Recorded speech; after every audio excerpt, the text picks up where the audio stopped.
الحمد لله رب العالمين والصلاة والسلام على أشرف الأنبياء والمرسلين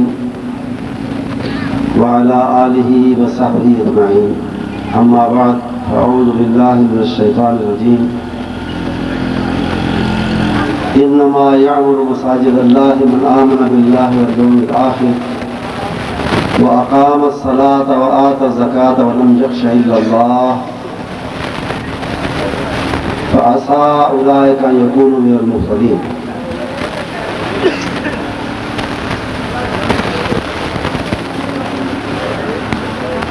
ساتھیوں، دوستوں، عزیزوں اور بزرگوں، سب سے پہلے میں آپ سب حضرات کو اور خاص طور پر اللہ کے اس گھر کو بنانے اور آباد کرنے والوں کو مبارکباد پیش کرتا ہوں کہ اللہ کی توفیق سے انہوں نے ایک مرکزی اور اچھی جگہ پر لبِ سڑک توحید و سنت کا مرکز اور اللہ کا گھر بنایا ہے. ابھی آپ مولانا شیخ عتیق الرحمان صاحب سے سن رہے تھے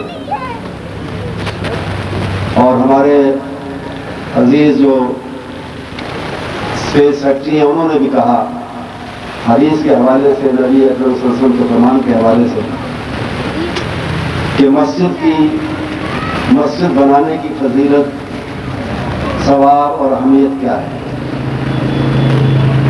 میں اس میں یہ اضافہ کرنا چاہتا ہوں کہ اللہ کی نظر میں مسجد وہ مسجد ہے اور اسی مسجد کے بنانے کا ثواب ہے جس میں بطور معبود کے صرف اللہ کا نام لیا جائے، اسی کو پکارا جائے، اسی سے دعائیں ہوں، اسی کی عبادت. اور میں نے یہ بات اپنی طرف سے نہیں کہی، قرآن کریم نے کہی ہے کہ وَأَنَّ الْمَسَاجِدَ لِلَّهِ فَلَا تَدْعُوا مَعَ اللَّهِ أَحَدًا. جتنے دین اللہ کی طرف سے آئے اور آخر میں نبی اکرم صلی اللہ علیہ وسلم نے آ کر اللہ کی وحی کی بنیاد پر اس دین کو، اسلام کو مکمل کیا، ان تمام انبیاء جو اللہ کی طرف سے آئے، تمام ادیان اور دین جو لے کر آئے، اس کی بنیاد توحید تھی، اللہ کو ایک ماننے کا عقیدہ تھا. وَمَا أَرْسَلْنَا لِرَسُولٍ إِلَّا نُوحِي إِلَيْهِ أَنَّهُ لَا إِلَٰهَ إِلَّا أَنَا فَاعْبُدُونِ. ہر رسول کو اللہ فرماتا ہے ہم نے سب سے پہلے یہی بتایا اور یہی بات آگے پھیلانے اور بتانے کے لیے کہی کہ اللہ کے سوا کسی کی عبادت نہ ہو. اور ابھی میں نے جو آیت پڑھی ہے اس میں اللہ فرماتا ہے کہ مساجد میں اللہ کے سوا کسی اور کو نہ پکارو. کہیں بھی نہیں پکارنا چاہیے، دنیا کے کسی خطے، کسی کونے، کسی بھی علاقے میں نہیں کرنا چاہیے. لیکن بعض ظلم اور زیادتیاں مقام کے حوالے سے بڑھ جاتی ہیں، ان کا عذاب اور ان کی سزا بڑھ جاتی ہے. اگر کوئی بدبخت کوئی برائی کرتا ہے کہیں بھی تو وہ برائی ہے، لیکن وہ مسجد میں آ کر برائی کرتا ہے تو اس کا مطلب ہے اس نے اللہ کے گھر کا احترام بھی نہیں رکھا، اللہ کا احترام بھی نہیں اس نے کیا. وہ برائی، اس کا عذاب، اس کی سزا بڑھ جاتی ہے. شرک سب سے بڑی برائی ہے، سب سے بڑا گناہ ہے، لیکن یہ شرک کہیں بھی کیا جائے سب سے بڑا گناہ ہوگا. اور ایسا گناہ جس کے بارے میں فرمایا کہ اس پر اگر تم مر جاؤ عقیدے شرک پر، شرک کے عقیدے پر، تو تمہاری کوئی معافی کی صورت نہیں ہے. لیکن یہی بڑا گناہ اگر مسجد میں آ کے کیا جائے تو کئی گنا زیادہ بڑا ہو جاتا ہے کہ مسجد تو اللہ کے لیے بنائی گئی تھی، ان المساجد للہ، مسجد اللہ کے لیے بنائی جاتی، صرف اللہ کی عبادت کے لیے بنائی جاتی. اس میں بھی اگر آگے شرک ہو تو شرک پہلے ہی بہت بڑا گناہ ہے، سب سے بڑا گناہ ہے، اس کا عذاب، اس کی سزا اور بھی بڑھ جاتی ہے. یہ اللہ کا بڑا انعام ہے اور اس پر آپ کو اور ہم سب کو اللہ کا شکر کرنا چاہیے کہ اللہ نے اپنے فضل و کرم سے جو مسلک جو طریقہ ہمیں دیا ہے مسلک اہل حدیث، اس کی دو بنیادیں ہیں، ایک توحید ہے اور ایک سنت ہے۔ دو ہی چیزوں کی ہم بات کرتے ہیں، یا اللہ کی کتاب کی یا نبی کریم صلی اللہ علیہ وسلم کے فرمان کی۔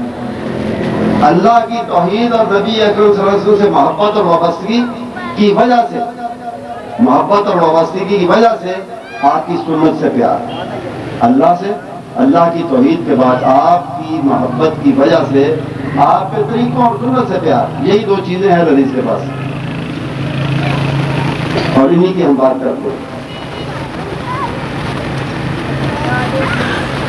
ہماری مسجدوں میں بھی، ہمارے اسٹیجز پر بھی، ہماری اسٹیجوں پر بھی یہی باتیں ہوتی ہیں۔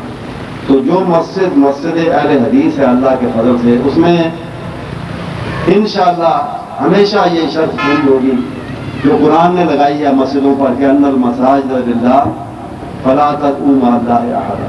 انشاءاللہ جو مسجد اہل حدیث کی مسلک ہے، اس کی مسجد ہے، اس میں پکارا جائے گا تو اللہ کو پکارا جائے گا، دعا ہوگی تو اس سے ہوگی، عبادت ہوگی تو اس سے ہوگی، اس کی ہوگی، اس کے علاوہ کسی کی نہیں ہوگی۔ باقی نبی اکرم صلی اللہ علیہ وسلم کی محبت ہے، اطاعت ہے، اور میں نے کہا کہ آپ کی اطاعت بھی ہم آپ کی محبت کی وجہ سے کرتے ہیں۔ تو یہ بہت بڑا اللہ کا کرم ہے کہ مسجد اہل حدیث جہاں بھی ہو، جو بھی ہو، اس میں یہ بنیادی شرط اللہ کے فضل سے پوری ہوتی ہے کہ ان المساجد للہ فلا تدعوا مع اللہ احدا۔ مسجدیں اللہ کی ہیں، ان میں سے اللہ کے سوا کسی کو نہ پکارو۔ مسجد بنانا اور پھر مسجد اہل حدیث بنانا، جس میں کتاب و سنت کی بات ہوگی، اللہ کی بات ہوگی، رسول اکرم صلی اللہ علیہ وسلم کی بات ہوگی، یہ بہت بڑا کام ہے، بہت بڑے ثواب اور اجر کا کام ہے، جیسا کہ پہلے بھی آپ سن چکے۔ اور جو آیت کریمہ شروع میں نے پڑھی تھی، تو اس میں اللہ نے یہ کام کرنے والوں کے لیے، توحید و سنت والی مسجد بنانے والوں کے لیے اللہ نے گواہی دی کہ وہ مومن ہے۔ بہت بڑی گواہی ہے۔ ہم سب دعویٰ کرتے ہیں مومن، لیکن اللہ کی کتابوں میں اللہ کے نزدیک مومن کون ہے؟ اصل تو وہ بات ہے، اصل بات تو وہ ہے کہ اللہ کے نزدیک مومن کون ہے۔ میں بھی کہہ سکتا ہوں میں مومن ہوں، آپ بھی کہہ سکتے ہیں، لیکن اللہ کے نزدیک مومن کون ہے؟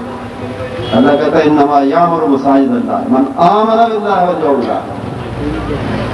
مسجدیں بنا کر آباد کون کرتے ہیں؟ آبادی صرف بندوں سے نہیں ہوتی، آبادی ہوتی ہے اللہ کی عبادت سے، اور صرف اللہ کی عبادت سے۔ تو مسجدیں بنانے کے بعد جس میں صرف اللہ کی عبادت ہو، وہ مسجدیں بنانے والے اور ان میں آنے جانے والے، ان کو آباد کرنے والے، بنانے والے بھی، اور نمازوں سے، عبادت سے ان کو آباد کرنے والے، وہ سب اس میں شامل ہیں۔ اللہ گواہی دیتا ہے کہ وہ ایمان والے ہیں، اللہ گواہی دیتا ہے وہ ایمان والے ہیں، اور وہ نمازی ہیں، ان کی نمازیں بھی انشاءاللہ مقبول ہیں۔ وَأَقَامَ الصَّلَاةَ وَآتَى الزَّكَاةَ، وہ زکات دینے والے، صدقہ کرنے والے۔ اور جب اللہ کہہ رہا ہے کہ نماز، ہم نماز پڑھتے ہیں، پتہ نہیں ان میں سے کتنی اللہ قبول کرتا ہے، لیکن یہاں اللہ گواہی دے رہا ہے توحید اور سنت والی۔ میں دو آیتوں کو ملا رہا ہوں، غلط جو ادھر کی بات نہیں کر رہا۔ یہ آیت اور سورہ جن کی آیت، جس میں اللہ نے فرمایا کہ مسئلہ اللہ کی توحید اور سنت والی مسجدوں کو آباد کرنے والے، بنانے والے، اور ان کو نمازوں سے، عبادت سے آباد کرنے والے، ان کے ایمان کی شہادت دی ہے، ان کے نمازی ہونے کی شہادت دی ہے، اور ان کے زکوٰۃ و صدقات مقبول ہونے کی شہادت دی اللہ نے۔